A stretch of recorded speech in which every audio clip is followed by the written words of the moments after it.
Olá, meus queridos alunos, sejam todos bem-vindos a mais uma aula de Biologia 2. Nós aqui do Pré-Vestibular Comunitário São José.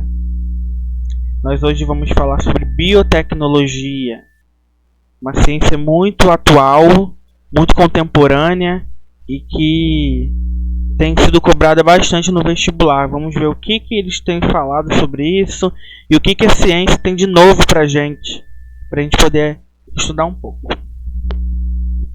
Aqui é André Amorim. Se vocês tiverem alguma dúvida, eu vou deixar meu e-mail para vocês. E também vocês têm meu contato no WhatsApp.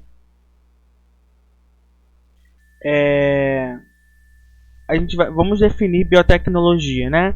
Então, biotecnologia pode ser definida como o uso de tecnologias que utilizam organismos vivos ou produto a partir desses organismos para criar ou modificar produtos para fins específicos.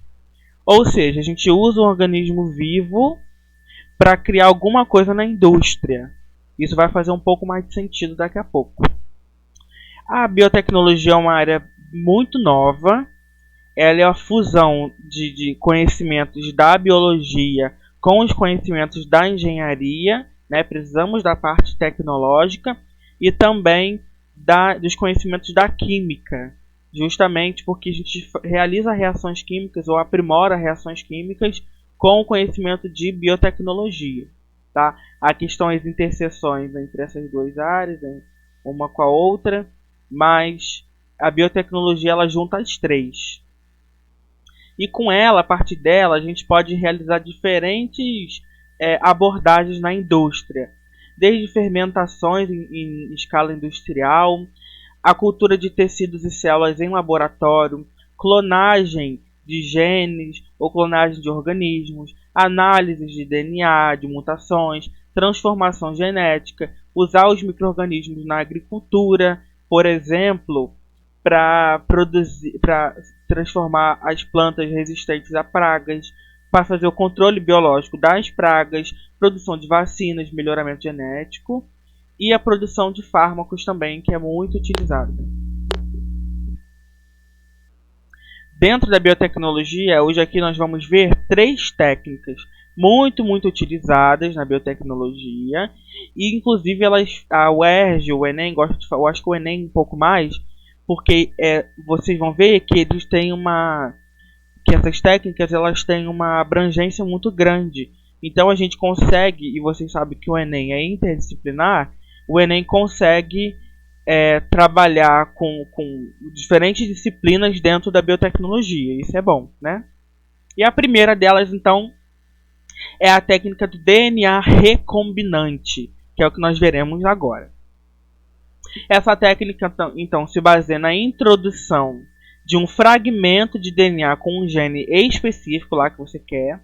Então você vai introduzir esse gene no material genético de outro organismo. E esse outro organismo que vai produzir aquela proteína que você inseriu o gene.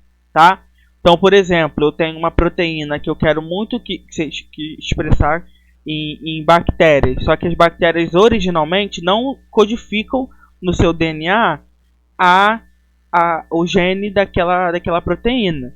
E aí eu insiro no DNA da bactéria o gene da proteína específica e assim eu consigo fazer com que a bactéria expresse.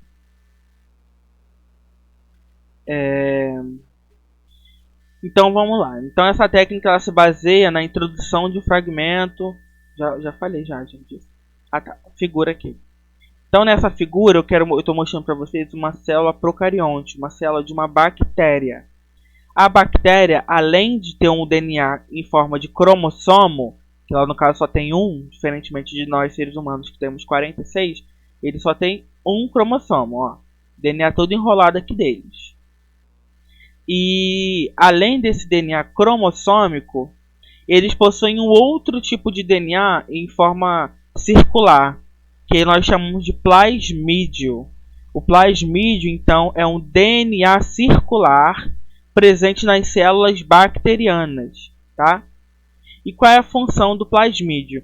Ele participa, na verdade, primeiro que ele possui genes ali nele que não estão no cromossomo da bactéria. Isso é um pouco óbvio, porque para não ser redundante. Então, se tem genes no cromossomo da bactéria, obviamente esses mesmos genes não vão estar no plasmídio, né? No plasmídio vão ter outros genes. E na hora da divisão celular, dessas bactérias se dividirem, elas carregam também o plasmídio. Algumas carregam, outras não, isso acontece. E quando uma bactéria que tem o plasmídio, tá, lá, vamos lá, que esse plasmídio aqui é o plasmídio que confere resistência à amoxicilina dessa bactéria aqui.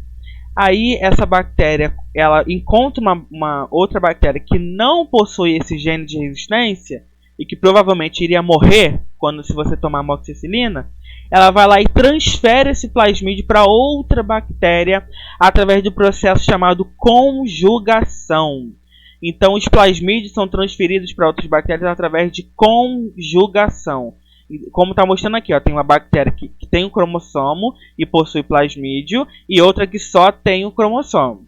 E aí essa bactéria então, que possui plasmídio, ela insere tipo um tubo na outra e transfere esse DNA lá, que é o plasmídio, para ela. E agora as duas têm plasmídio, e as duas, nesse caso, serão resistentes à amoxicilina. E como que é esse plasmídio? Lá no plasmídio, ele possui vários genes contidos ali, como eu disse isso para vocês. E a gente consegue, que segundo a técnica do DNA recombinante, o que a gente faz? A gente corta o plasmídio e insere um gene alvo, que a gente quer qualquer gene lá, insere ali dentro. E aí, depois a gente pega esse plasmídio e coloca por conjugação dentro de uma bactéria. E essa bactéria agora vai começar a expressar também a proteína que está codificada no gene que a gente inseriu. Tá? Um exemplo muito importante para a indústria farmacêutica, para as nossas vidas inclusive. Talvez você que está me escutando, você seja diabético, ou conheça alguém diabético, ou conviva dentro de casa com algum diabético, que tem que tomar essa injeçãozinha de insulina todo santo dia. Houve então, com o advento da biotecnologia, do DNA recombinante, um avanço muito, muito grande, tá? Então a diabetes, o que acontece? Uma pessoa saudável, lá tem o pâncreas dela lá, e uma pessoa saudável produz insulina normalmente quando você come açúcar, e você consegue, e a insulina produzida por essa pessoa,